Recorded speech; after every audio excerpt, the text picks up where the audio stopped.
Go. Good afternoon from Nairobi, Kenya. Good morning in Accra, and also good morning in London. My name is Joy Owango. I'm the Executive Director of the Training Center in Communication. We're a research capacity trust, and what we do is train, support, and empower researchers, institutes, and governments on how they can improve their research output and increase their visibility. And we do this through scholarly and science communication. So hot on the heels of scholarly communication is provision of various solutions that can help in increasing research output and improving the visibility of African researchers, and that is what we are going to take you through right now. And these solutions are AI-based solutions, and they also happen to be open access solutions. Now, the solution we are going to take you through is Dimensions, which is a research discovery solution. And I will be the one sharing with you how to go about that. And the next one we're going to take you through is Scholarcy. And Scholarcy is a text summarizer tool, which helps you summarize, which summarizes important text within your paper and pulls out the most important aspects of that paper. Now, visualize you're writing a scientific paper, and sometimes one of the biggest challenges that you will face is trying to figure out what is the most important bit of that paper. So what Scholarcy does is that it picks out the most important bits of the entire structure, breaking it down through the IMRAD structure, and brings out the most important aspects of that paper, thus making it easy for you to go through the paper instead of just skimming through the abstract. So you go through the paper and you are effectively and able to write better papers. Now, English is not necessarily our first language, and sometimes we normally face these challenges, especially when we are writing papers, particularly when you go through papers that seem ambiguous when you're reading them. And because of that, we find ourselves just reading the abstract and just moving on with it and citing it without maybe having a deeper understanding of the paper. Now, Scholarcy is here to solve that problem, and it will definitely help you in improving the writing process, your writing process, and make it easier for you to understand the various papers that you're able to pull in as well. So without further ado, I would like to introduce Miss Emma Warren Jones, who is going to take us through how Scholarcy can support the academic community. Over to you, Emma. That's great. Thanks, Joy. I'm just going to share my screen.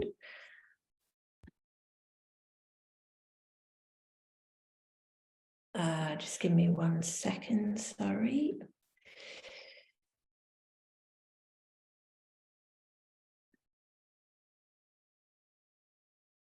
Great. Can you see my screen there, Joy?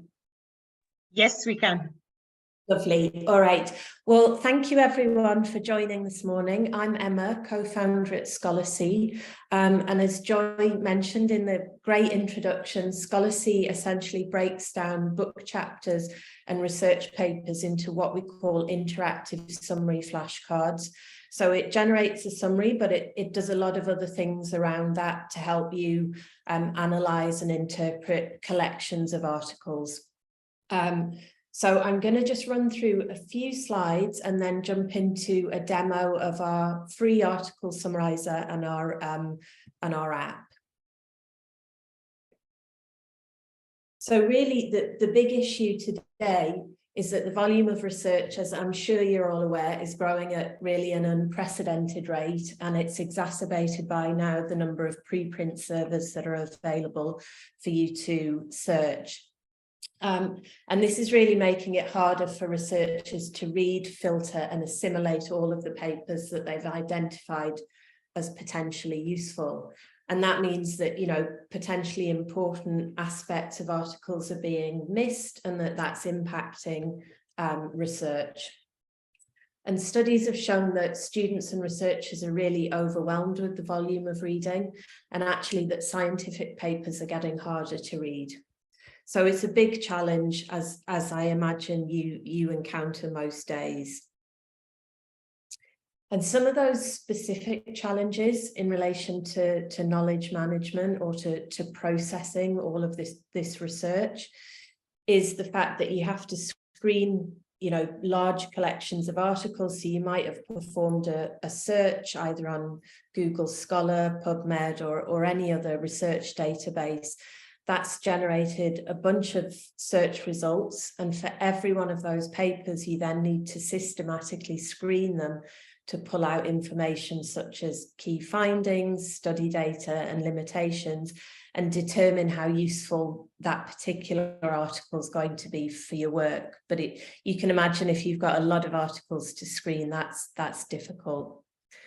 And then there's the issue of organizing all of those papers that you want to save and come back to later. And also, remembering the information or the key points from within those articles when you come back to them a few months later is obviously difficult.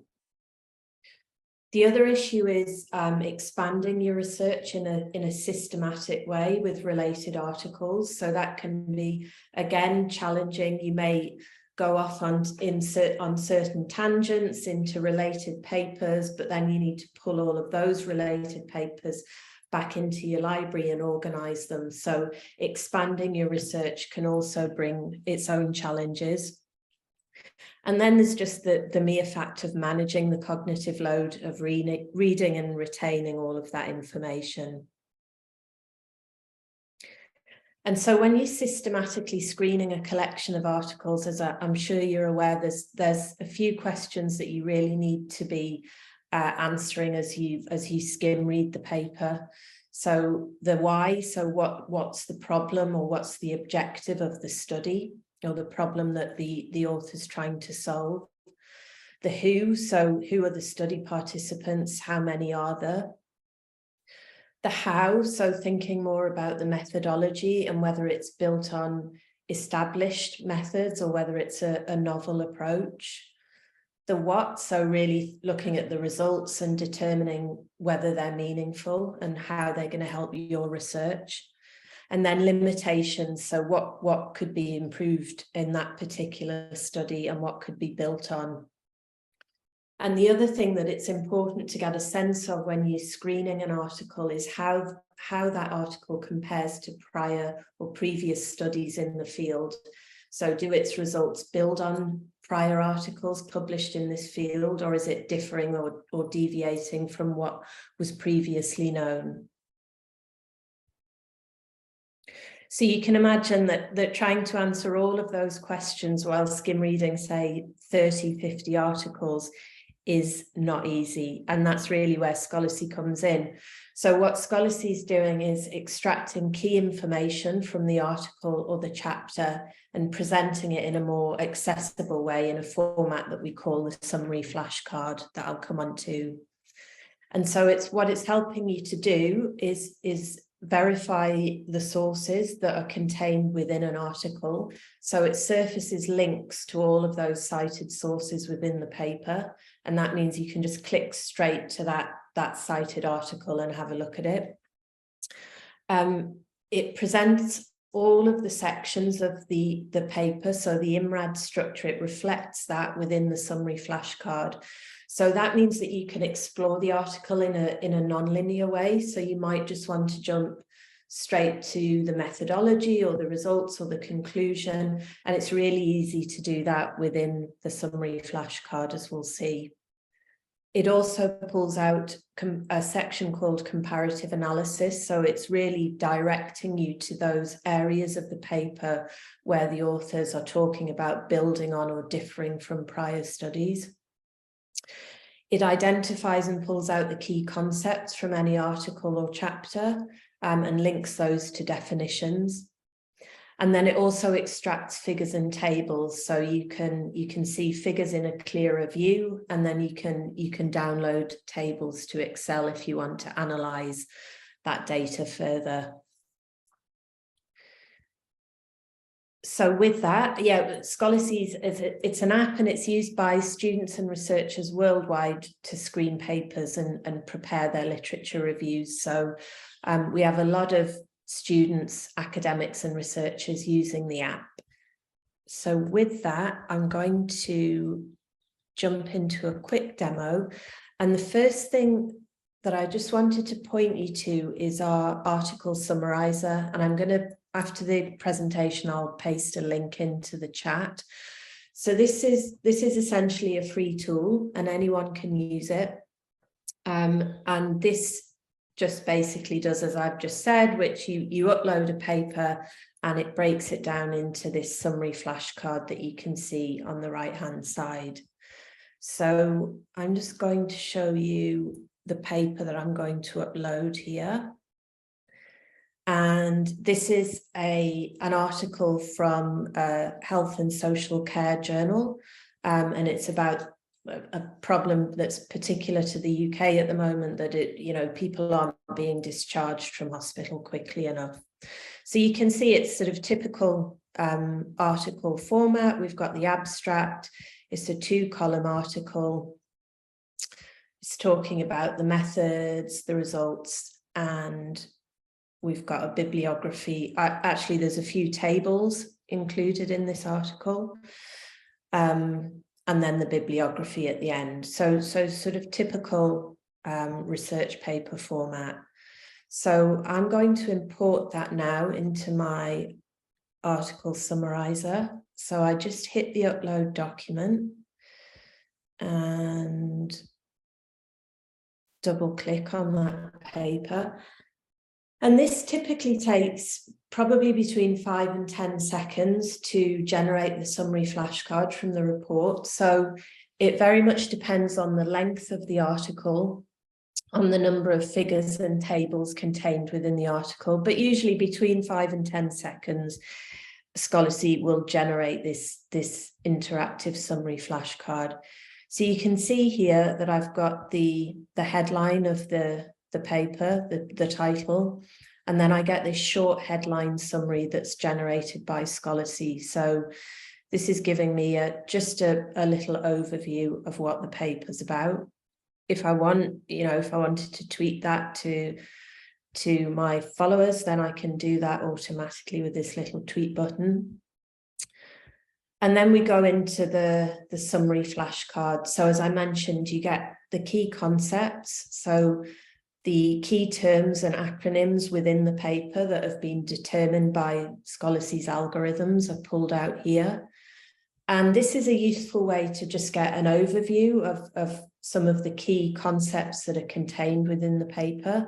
So if we think about screening lots of articles, then this is giving you, some of the key terms, and you may not be familiar with some of those, so you can click on each of them to get a definition.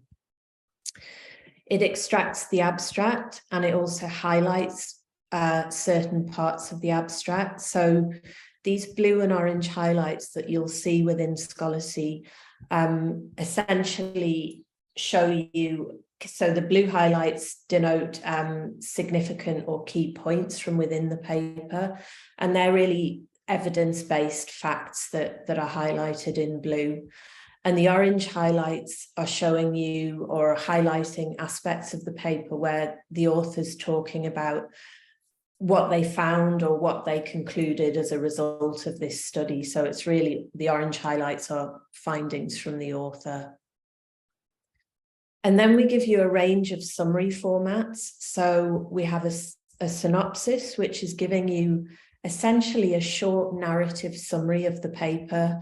So if you imagine you were reading an article in a newspaper or in an industry news type website, it's really giving you a report of this paper. So it's telling you what the study was about, who was involved, what the study participants, who the study participants were, and what the results and potential limitations of the study and any future work needed. So it's just giving you this kind of 200 to 400 word synopsis of the paper, and that can be a good place to start when you're screening a lot of articles. We also give you a different summary format, which is the Scholarcy highlights. And again, this is pulling out 5 or 6 key statements or key evidence-based facts from the paper, along with some findings from the authors. And you can see it's pretty easy just to screen these bullet points. And then if you think you want to go into the paper a little more, we give you this Scholarcy structured summary. So this is giving you a summary of each of the sections of the paper. So it's allowing you to go into a little bit more depth, giving you more information about the paper, but without you having to skim read the whole article. And then, as I mentioned, there's comparative analysis. So this is really pointing you to areas of the paper where the authors might be building on previous research or possibly differing from previous work. And so that can be quite useful if you're working on a literature review. And then we extract sections. So all of the sections of the paper are presented in the IMRAD structure, and you can read a snippet or an introduction to each of those, and you can read the full text of those as well. So that's our article summarizer, and you're very welcome to go and try that out. But I just wanted to give you a quick view of the Scholarcy web app. So with Article Summarizer, you can import up to 3 articles a day for free and generate a summary flashcard. But with a Scholarcy library subscription, this enables you to save all of those summary flashcards and organize them and do some further analysis. So I'm now just in my Scholarcy homepage, and you can see I've created a number of different libraries under different subject headings. And within those libraries, I've created a number of folders. And so this is really helping me to organize and manage my research. And I'm going to jump into my neuroscience library. And within that, I have a folder called music therapy. And this is about the impacts of music therapy on patients with dementia. And again, I had an article here that is actually a manuscript. It's really long, so I'm not going to import it, but I'm just going to show you the results. It contains a lot of figures, a lot of tables, and a huge number of references. So I've imported that into my Scholarcy library. And this is the summary flashcard that I get. So you'll kind of be familiar with this structure now. So you get exactly the same structure as you would get with the article summarizer. I get my key concepts, I get my synopsis, comparative analysis, etc. But you can also see that within this summary flashcard, there are links to cited sources that have been surfaced. And that means I can, if I look here at how the authors are building on a particular study, so they're building on the results of previous research, and I'm interested in that previous research, I can click on the link, and that's going to take me to the full text of that article. But I can also click on this little Scholarcy Findings button here, and that's going to give me the key highlights from that cited article. So you can see how Scholarcy can help you with not only with citation chaining and expanding your research, but if you don't want to leave the application and read the full text of a cited source, it's just giving you those key highlights.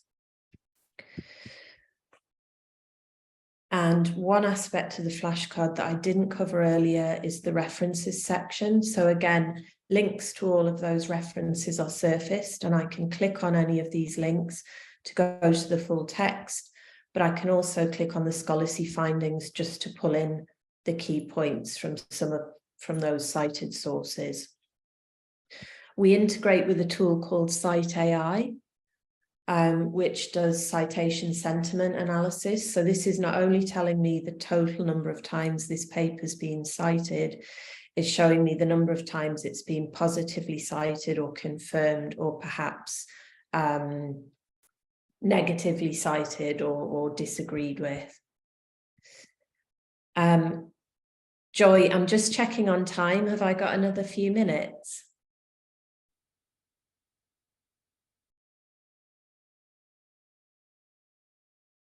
Okay. So I don't think I've got a huge amount of time left, but what I did want to show you is that there are various ways not only to organize your articles within Scholarcy, but also to export them for further analysis. So again, I'm going to go back into my music therapy folder. And if I imagine that I've done a search, I've imported a collection of articles into my library, and I have them all presented here. So I think I've got about 21 articles here. I might want to get a better understanding of how those articles compare with each other or relate to each other. And so we have a range of export options. So what I'm going to do is just hit this export button here and click the export option. I'm going to select all 21 of my summary flashcards, and I'm going to export those to Excel.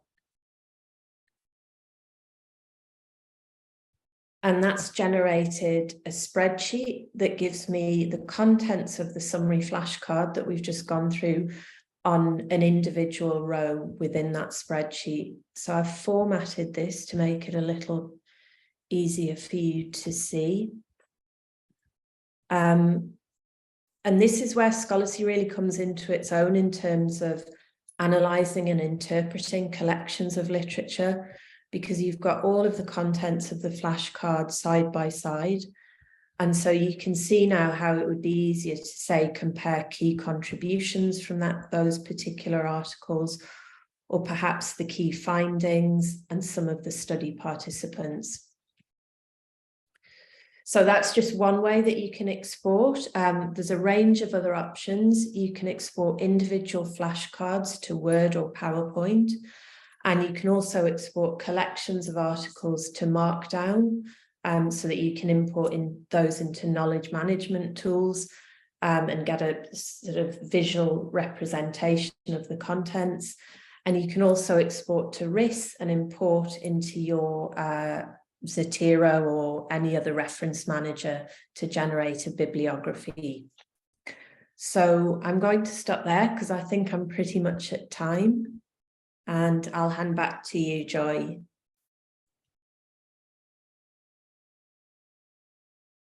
Thank you, Emma. That was a very good presentation. Are there any questions? If there are any questions, please put them in the chat. And we will have our next speaker, Mr. Wilson D'Souza, who is going to talk about the Open Research Library. Over to you, Wilson.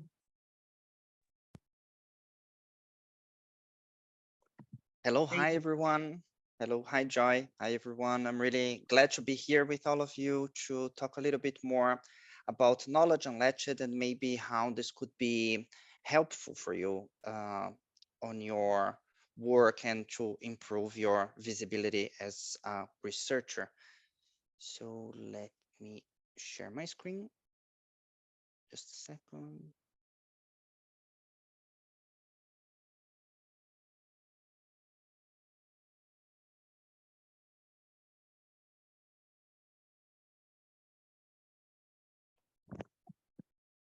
Okay, so the main point of this presentation today is to present you the Open Research Library, that is a central open access platform to host open access content. I will also present you a little bit what is Knowledge Unlatched, the company or the initiative behind Open Research Library.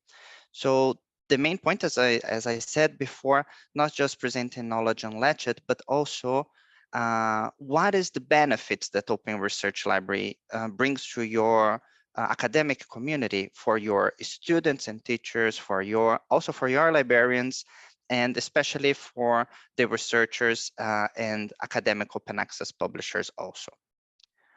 So first of all, briefly presenting what is Knowledge Unlatched. So Knowledge Unlatched is an initiative that we are working since 2012 in partnership with libraries and publishers around the world.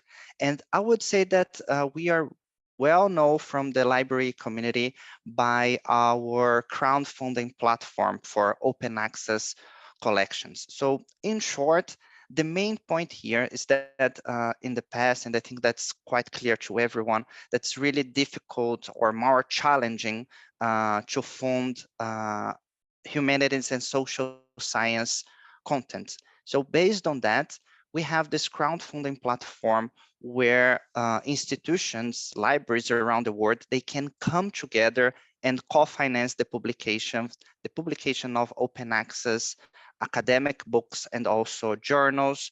And yeah, we started like that with initiatives where the institution could support academic books and journals, but also now we have, for example, also platforms that the institutions can support. So for example, this central hosting platform for open access content that we will present for you today.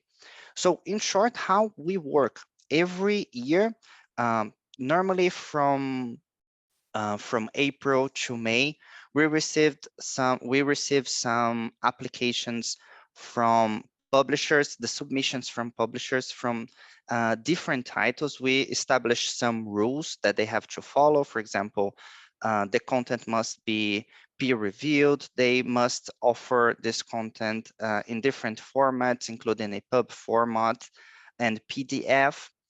And then after receiving the submission from the publisher, we have what is really important. I think it's the core of Knowledge Unlatched, is our KU selection committee composed by librarians from all over the world. What they do, they help us to curate this content by voting against or pro these books. So based on the most voted books, we then have our main collection, the KU HSS collection, that then we will offer to the institutions, and then they can support financially these books. That means that when this content will be published as open access, the author don't have to pay anything, and this content will be open access perpetually. I know that's a new concept. I would say somehow new. We are working already. This year it's our year number 10, let's say. And if you need, or if you'd like to listen a little bit more about Knowledge Unlatched and how we work, please be in touch with me. I will be happy to do a one-to-one meeting with your institution or with your group to explain you a little bit. But just to give you a little bit of background about what we do here and how we work with publishers and librarians and libraries around the world.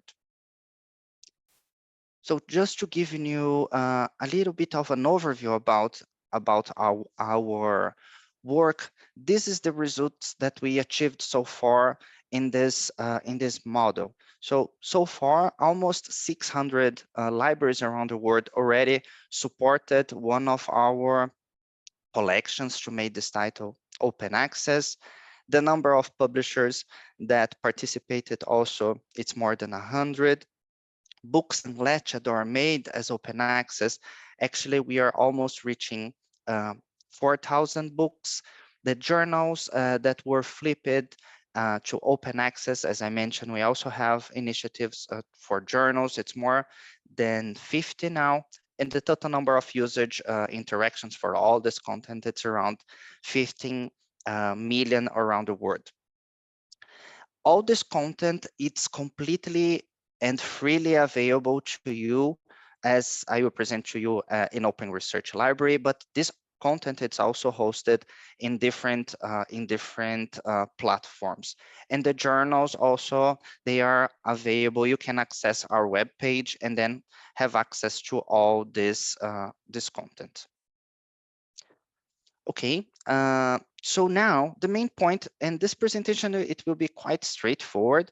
As I said to you, the main point today is to present Open Research Library. In the past, based on the feedbacks that we had from librarians around the world, somehow could be challenging to find open access in just one single place, because normally you have different platforms and then you have to access different websites. So what we are trying to offer here, also with the support of some libraries around the world, it's one single platform, one central single platform to access this content, this open access content.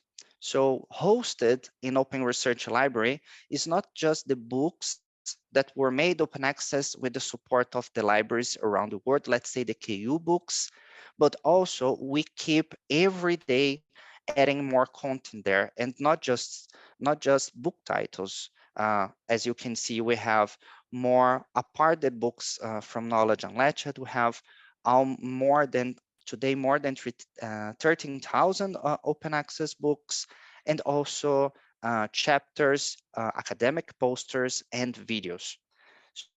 So I will present to you, I will reinforce before going to the platform itself, that will be easier for you to see how it works. I would just like to emphasize some of the benefits of the platform. First of all, for your students, I would say that's really the main point of Open Research Library is to offer to your academic community something user-friendly. So it's really nice to have one single place to access all this academic content. As I present to you, it's also possible to create your own account, add notes, bookmarks, and also including the feature to share on social media what you are reading. Another feedback that we receive from some libraries around the world is that somehow the institution, they pay to have access to a content from an aggregator or from a publisher, and then all of a sudden this content is removed. So this won't happen here in the Open Research Library, because the content is perpetual open access, and it's completely free. So this means that this content won't be removed from the platform. And another interesting point here is that you can access it just using the internet. You don't need necessarily to be in your university. That means that the connection is not connected with the university IP, as I will show to you. The benefit for your librarians, I would say that it's really easy to index all this content in your library systems. So just by visiting the web page, you have access to free mark records for all these books to index in your library system. If your institution have discovery system, it's also possible to activate and easily integrate this content in your library system. So again, it's something really helpful for your libraries also. Talking about interoperability, Open Research Library supplies metadata feed in many formats, as I mentioned, MARC, OAE, OPDS, and so on. And the feeds also contains links directly to the source content files for easy download, as I will present to you. So the main point here, and what's the main difference of Open Research Library from other open access platform? In short, in one word or two words, it's the user experience. As I mentioned to you, the main point is to offer a platform easily that you can access easily, that you can interact with this content easily, having the best experience possible by, as I mentioned, creating your own account, enable bookmarking, taking notes, or making your own lists, and so on. And here the benefits for you as our researchers. I think first of all that as I mentioned to you, we are working across the globe with Knowledge Unlatched, and Open Research Library is it's well known. I would say in the north, as I didn't mention from the start, but I'm from Brazil, and one of my main goals here, it's really to spread the word about Knowledge Unlatched in the global south, what I'm really happy to do with the support of TCC Africa, and also in other regions, for example, in Latin America. So, but we are really well established in the north, and we have quite a good audience there. So we really believe that Open Research Library, it's a good opportunity for your researchers to have your work visible for a new audience. So it's possible if your institution and you as a researcher would like to host this content in Open Research Library, is completely free. You can just be in touch with me or my colleague Pablo by sending him an email, pablo@knowledgeunlatched.org. Another interesting point here is that we are not just talking about content in English, as Joy mentioned from the start. English is not exactly the first language for everyone around the world, and we also include and host content as open access in other idioms, including the African Union international languages. So please be in touch if you would like to host the content also in Open Research Library.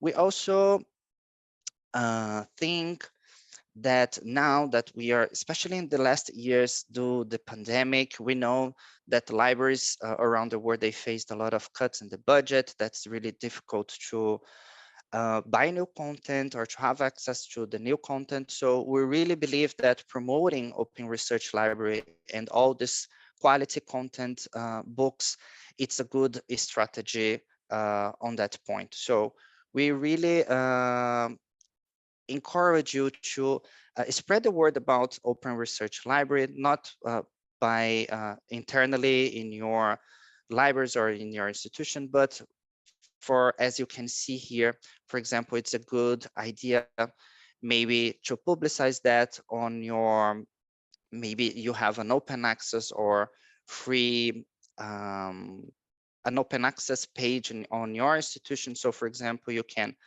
simply add the Open Research Library page there, or in your open access resources page also. So we really encourage you to spread the word about that. For example, if you want also to send more informations about Open Research Library via email, or if you need any kind of welcome package or any material to promote on your social media, please be in touch with me. Good.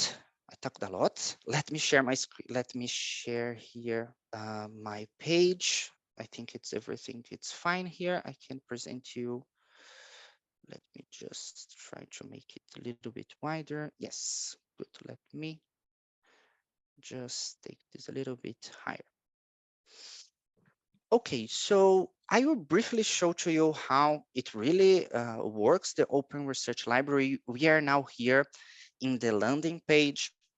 I'm not going to go into too much details because I really encourage you to visit the web page.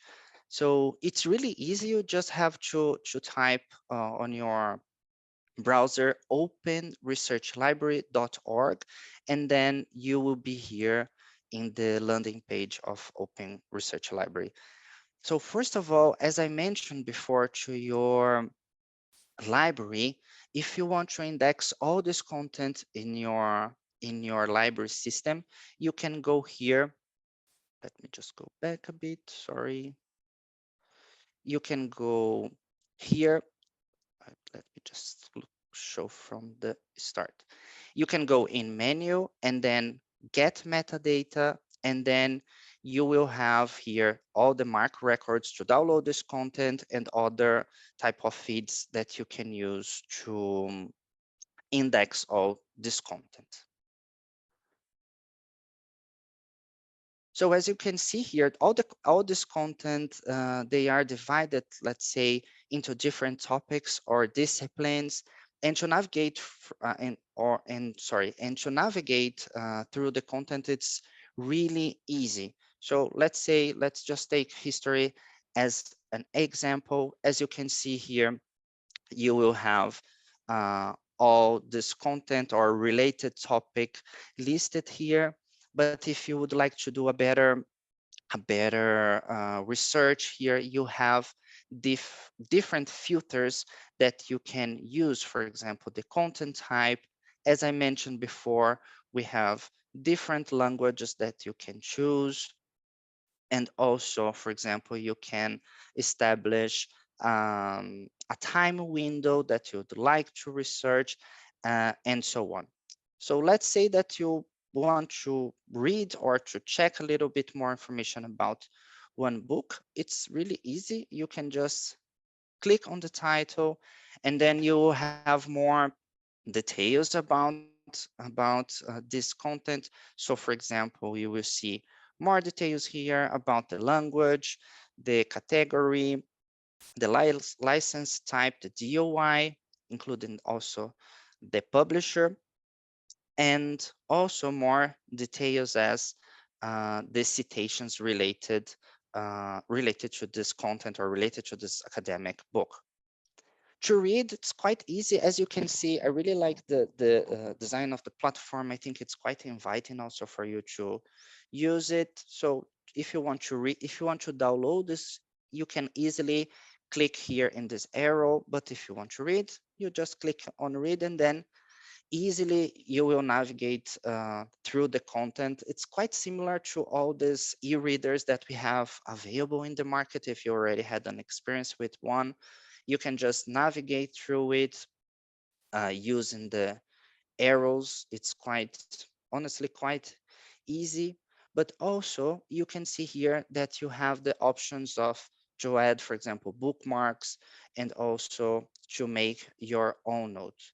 To do that, you will just need to create your own account. Again, it's quite easy. It's your email and your name, and then you can add bookmarks and also add your own notes if you want to do that.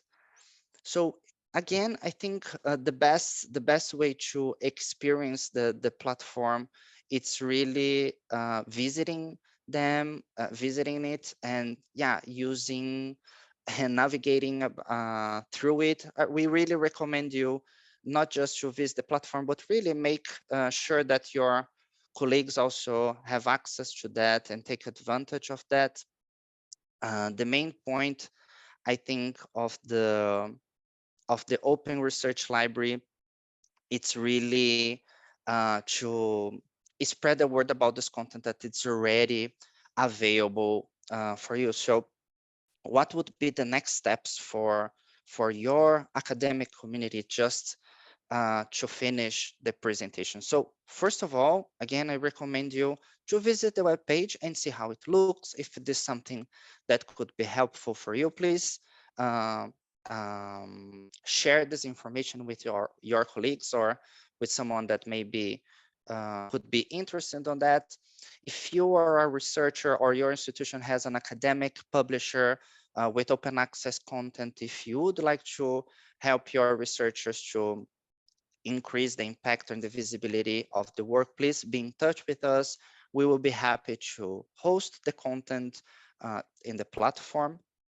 And also, again, we think that this is a good opportunity for your library and academic community have access to an open access academic content with quality that were supported and created by this library community around the world. So again, please be sure to access the platform and download the MARC records or the other feeds to index this content in your library system.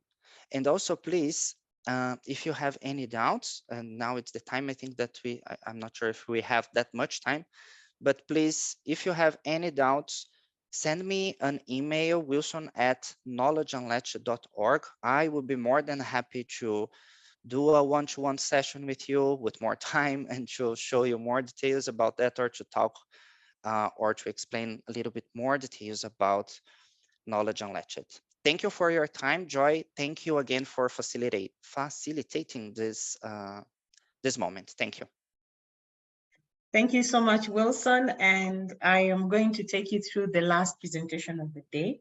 You've gone through the aspect on how to use Scholarcy to improve your academic papers. You've also gone through a research discovery solution that can help in increasing the visibility, increase the visibility of social science output.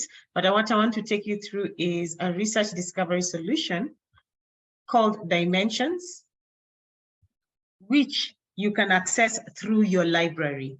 Okay, you can access it through your library. Please note the steps I'm taking you through. can access it through your library. So ask your librarian for the Research for Life login details. Then you go in.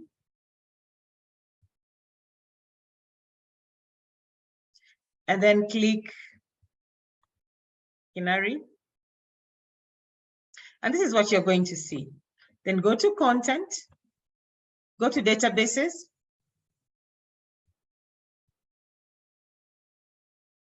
Okay, go to databases. Then you will notice that the platform has a variety of open access solutions, but then most of them are bibliographic databases. The difference between a bibliographic database and a citation database is that a citation database is a platform that collates citations. So you go into dimensions. So you see you've gone through the writing process with Miss Emma Warren Jones. So the tools that can help you improve your writing. You've also gone through with Mr. Wilson D'Souza on how you can use the Open Research Library to improve your research discovery. Also, if you're a librarian in this meeting, how you can become, you can join the selection committee and choose the journals that can be included, open access journals that can be included in the Open Research Library. The Open Research Library pretty much targets science, social sciences, and arts and humanities. So it's another different type of research discovery solution. Now, the other one is dimensions. Now, the beauty about it, think Scopus, think Web of Science, but the free version. This is 101% free. You can see it has over 134 million records. And the oldest record is, and it's multidisciplinary, goes back to 1665. So you have quite a bit of information that you can get. Then you can get who the top researchers are. So even following these steps, visualize, you can do the same for Ghana. Okay, these are global top researchers. And then here you go. Top research institutions, top countries that produce research, top funders. And here is the best part about this. The research categories, when you're doing your search by keywords, it gives you the multidisciplinary search options. But then it also shows you not only the publication types, but this is something I needed you to see. It shows where you can publish. So it also helps in mitigating predatory publishing. What does that mean? When you're doing your key search and you put in a key search, you can get the journals that were published in that area. You can even narrow it down by putting the key search, the name of an institute, the country, and seeing the people who published in that research area, in the institute, and in the country. And then it also has information on where you get to the degree to which the information is open access. Okay, as you can see, there we go. Right. Let's look at Ghana, just to give context to this conversation. So Ghana.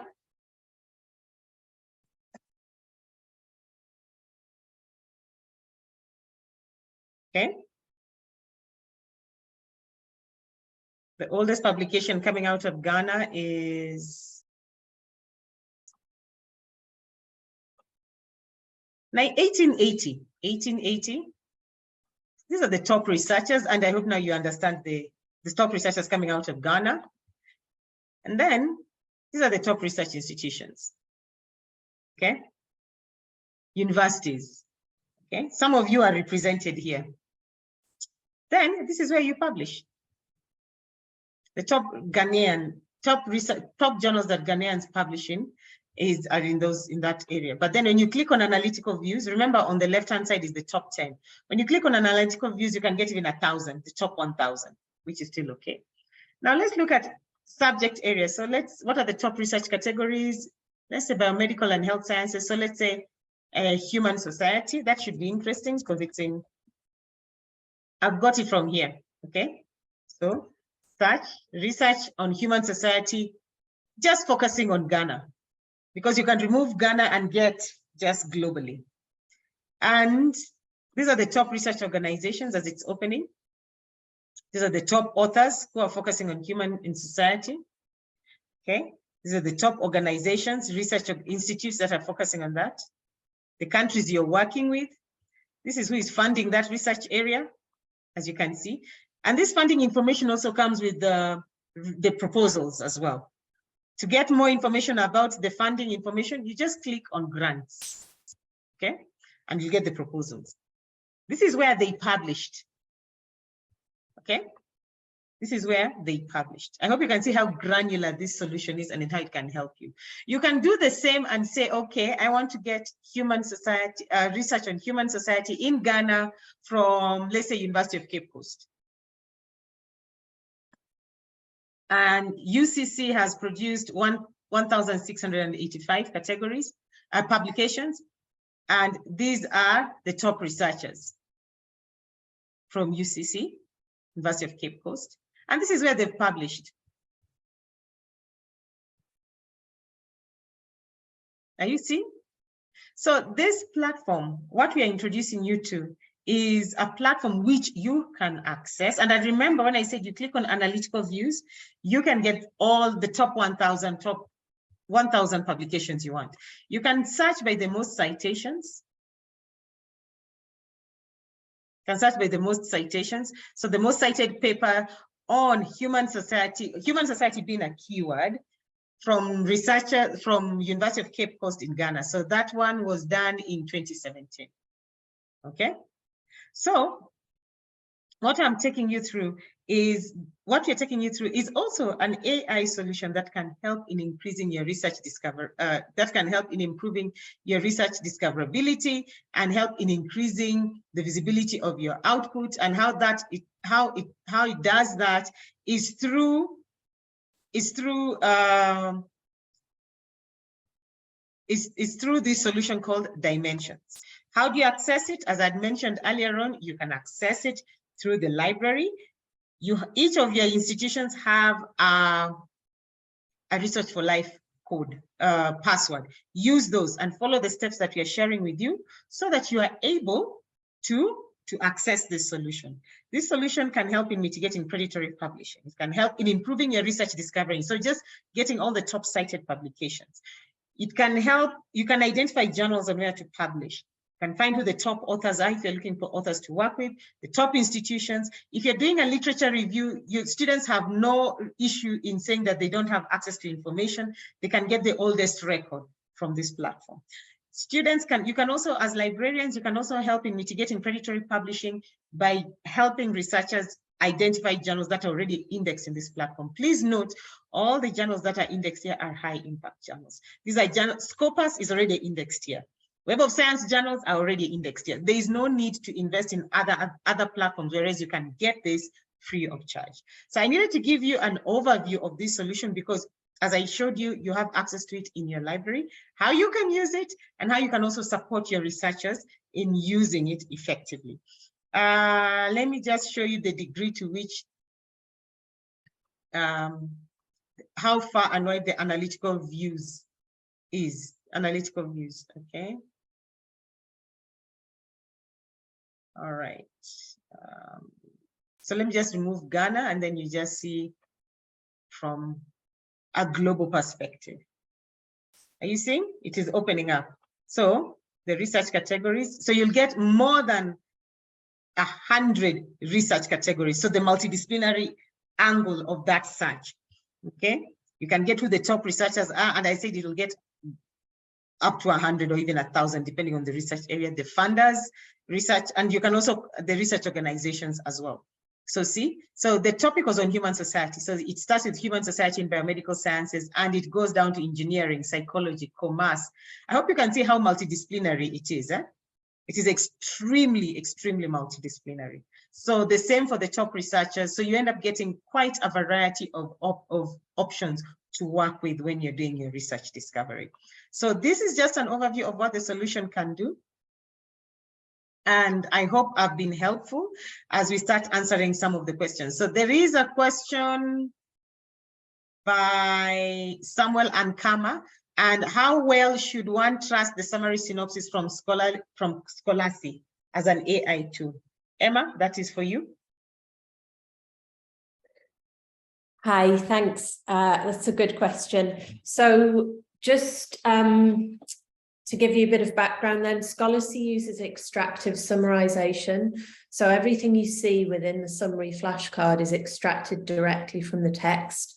It's important to say that Scholarcy is a reading tool, and it's not intended, so it's certainly not intended to replace any form of writing. So copying and pasting from the summary flashcards and putting those directly into any of your writing is not advisable, because we're essentially extracting the text directly from the original article to give you an easier way to screen and read that particular paper.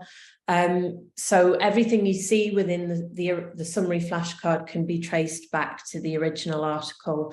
The synopsis words the summary slightly differently, just to give it more of a narrative style, but yeah, we use extractive summarization at the moment.